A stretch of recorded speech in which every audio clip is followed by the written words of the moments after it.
saaxiibtinimadu waa qaali. Waxaa jira boqolaal qof oo leh boqolaal saaxiib oo daacad ah oo garab taagan.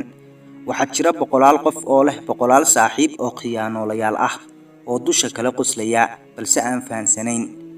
Haddaba saaxiibka wanaagsan ee mar walba ku garab taagan iyo saaxiibka xun ee mar walba ku xaasidaya maxaa lagu kala gartaa? Rasuulku sallallahu alayhi wasallam rasuulka ku salli waxa uu yiri qof walba qofku saaxiib ka dhiganayo ha iska fiiriyo. Saaxiibka wanaagsan waa saaxiibka mar walba Ilaahay ku xasuusiya. Saaxiibka wanaagsan waa saaxiibka mar walba wanaaga ku sheega. Saaxiibka wanaagsan waa saaxiibka mar walba ku dhiirigeliya oo ku garab taagan. Saaxiibka wanaagsan waa saaxiibka waqtiga adag ku garab taagan oo wax ku siiya. Saaxiibkaas oo kale adiguna garab taagnow. Haddaba saaxiibka xun ee ku xaasidaya waa kee? Saaxiibka xun waa ka aan Ilaahay ku xasuusinayn.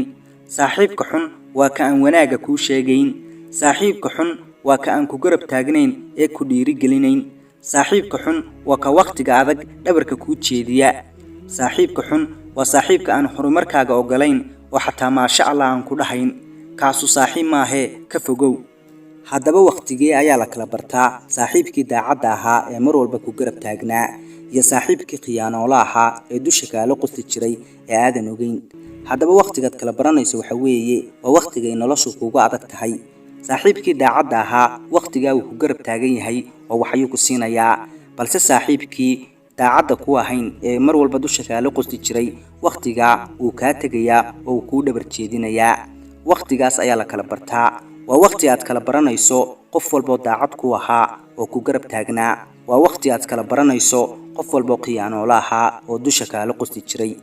haddaba saaxiibka noocaas oo kale ah iskaga fogow oo waqtigaaga ku lumin. waa saaxiib aan waxba ku ogolayn.